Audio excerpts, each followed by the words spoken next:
Clang. The metallic bite of bolt cutters slicing through hardened steel chain rang out like a starter pistol at 6:47 a.m. on a perfect Tuesday in Harmony Grove Estates. In that single second, Vanessa Hargrove went from self-appointed queen of the cul-de-sac to a federal felon staring down 8 years in prison, all because she decided my government Jeep was an eyesore that needed to disappear. Picture this: a 54-year-old real estate diva in a monogrammed silk robe, pearls still on from last night's wine night, huffing while she directed Discount Dave's towing like she was storming Normandy. She thought she was enforcing community standards. She actually just committed grand theft of classified federal surveillance equipment worth $347,000. My name is Captain Diego Rico Morales, Army Reserve Military Police turned Federal Drug Task Force agent. 3 months earlier, I'd inherited Abuela Rosa's little beige box in Harmony Grove, thinking it would be my anchor while I chased cartels across borders. Wrong.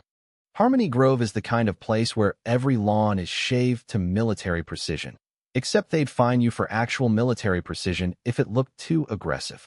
HOA dues: $175 a month for the privilege of being policed by Vanessa Hargrove and her ruler-wielding sidekicks. Translation: pay us to make your life hell. I was 12 when my parents died. Abuela raised me on homemade tamales and the gospel that you stand up to bullies the right way. So while I was eating sand in 120-degree heat, keeping fentanyl off American streets, Vanessa decided my federally marked Jeep Wrangler, decals, antennas, the works, was a commercial vehicle violating Covenant 4.7. Never mind the bylaws from 1987 that explicitly exempt government, military, and law enforcement vehicles. Rules are rules, she cooed in her violation email, until the rules don't suit her. My sister Isabella, sweet, middle school teacher Isabella, drove over with deployment orders in one hand and a tarp in the other. He's overseas, Mrs. Hargrove. This is federal property. Vanessa looked down her surgically perfected nose like Bella was something stuck to her Louboutin. Honey, military service doesn't grant special parking privileges. If your brother can't respect community standards, perhaps Harmony Grove isn't the right fit for your family. Bella's voice cracked on the satellite call later. She threatened to lean on Abuela's house, Rico. Said her husband knows people on the school board. I could lose my job. That was the first laugh-cry moment. Nothing says protecting property values like terrorizing a teacher whose brother is literally protecting the country. But Vanessa wasn't done. She carbon copied the next registered letter to her husband's city council office and the local PD, claiming immediate health and safety hazard.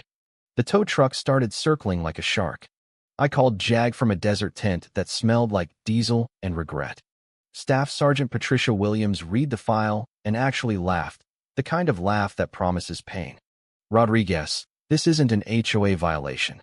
This is theft of United States government property with national security implications.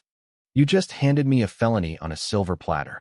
While I was coordinating from 8,000 miles away, Bella started digging through Abuela's old files. Buried in yellowed 1987 paperwork, the real bylaws. Military vehicles protected. Emergency services protected. Vanessa had been inventing rules like she was writing fan fiction. Then Bella found the 2019 minutes. Vanessa's letter to the Planning Commission begging them to block military housing incentives because transient populations lower long-term investment standards. Translation: we don't want your kind here. The neighborhood had been whispering for years. The Johnsons, Marine family, got cited for a motorcycle that was excessively loud. Sarah Martinez, Navy wife, fined for garden gnomes that were unprofessional. Every service family in Harmony Grove was getting the special treatment. But nobody spoke up. Vanessa's husband sat on the council, and fear is a hell of a muzzle. That's when I realized this wasn't about parking.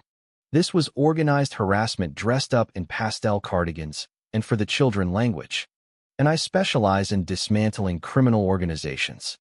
Vanessa Hargrove had just declared war on the wrong federal agent. Her next move came 48 hours later, pure suburban terrorism.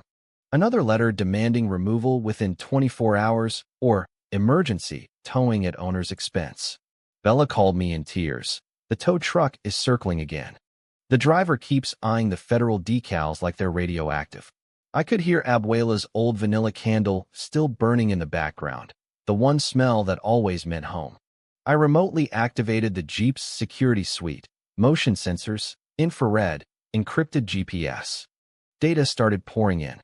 Vanessa had trespassed 17 times in 3 days, photographing classified equipment through the windows, measuring distances with her little tape measure like a deranged surveyor. Each click of her heels on my driveway was now time-stamped federal evidence. Captain Sarah Chun, my task force supervisor, got the packet and didn't even blink. How fast do you want this woman's life complicated, Rico? Beautiful. The federal machine was waking up. But Vanessa escalated like only a cornered Karen can. She hired exec safe security, 2 ex-cops in white SUVs who started patrolling my house every hour, telling neighbors I was a potential security risk. Bella called sobbing. They're saying you bring instability, Rico. Mrs. Patterson won't even wave anymore. That was the moment the laughter died in my throat. They were destroying my sister's reputation while I couldn't even hug her. Then the Jeep's night vision caught the money shot. At 1:43 a.m., Vanessa herself, flashlight in one hand, phone in the other, trying door handles, peering at dashboard electronics, pointing out suspicious antennas to her rent-a-cops. She wasn't enforcing rules anymore. She was committing what any reasonable person would call espionage on federal equipment. Captain Chin's voice over the next secure call was ice. That footage just became Exhibit A in a potential national security case. We're bringing the full task force in. Bella, bless her teacher heart, started quietly networking with other targeted families. She built spreadsheets the way she graded papers, meticulous, color-coded, lethal. Every fake citation, every threatening letter, every whispered rumor. What she accidentally assembled was a textbook federal discrimination case. Vanessa's panic went nuclear. She filed complaints with every agency in the phone book, police, code enforcement, even animal control, claiming my sister's emotional support cat was a menace. Each false report was another felony stacking up like Jenga blocks in her designer handbag. The breaking point hit at 6:47 a.m. That Tuesday. Bella's doorbell cam lit up my phone in the desert. Vanessa, hair in curlers, robe flapping, bolt cutters in hand.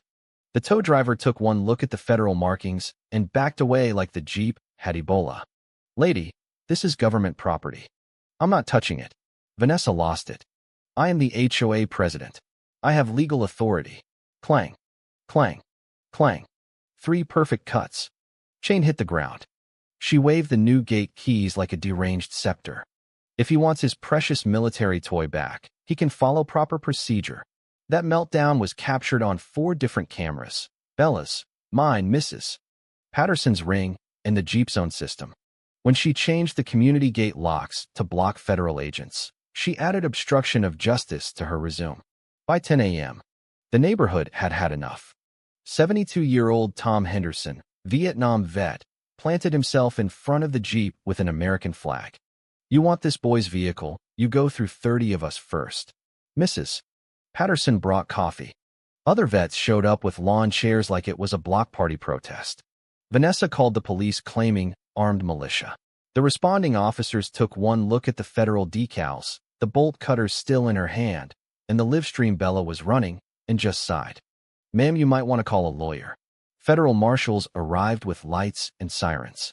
Marshal Jennifer Torres, woman who'd arrested actual cartel bosses, looked at the locked gate and the woman in the bathrobe and said the most beautiful sentence I've ever heard. You have obstructed federal agents investigating theft of government property. Open the gate or add more charges. Vanessa's final words before the cuffs clicked. My HOA rules supersede federal authority in this community. The entire cul-de-sac heard it. Social media heard it. The United States Attorney's Office heard it. Game over. I landed stateside 72 hours later, still tasting sand and adrenaline. Bella met me in Abuela's kitchen with boxes of evidence. But the real bombshell wasn't the Jeep. It was the manila folder she slid across the table. Inside, 5 years of HOA financials, meeting minutes, and a contract between Vanessa's husband's development company and a national condo builder. They had pre-sold 47 properties, including Abuela's, before the owners even knew they were for sale. Every military family, every senior on fixed income, every person who couldn't fight back had been systematically harassed with fake violations to force cheap sales. Bella's voice was steel. They didn't just want your Jeep gone, Rico. They wanted us gone. Abuela's stress from those final violation notices. The hospice nurse said her blood pressure spiked every time another letter arrived. They killed her slowly for profit. The financial records showed $184,000 diverted through fake consulting contracts. Federal mail fraud. RICO territory. Organized crime wearing khakis and pearls. Within 48 hours, Grandma's living room became a war room. Captain Chin arrived with 2 federal prosecutors who looked like kids on Christmas morning when they saw Bella's spreadsheets. "I've prosecuted cartels with less evidence," one whispered. The recall election was brutal and beautiful. Bella knocked on every door armed with facts and quiet fury.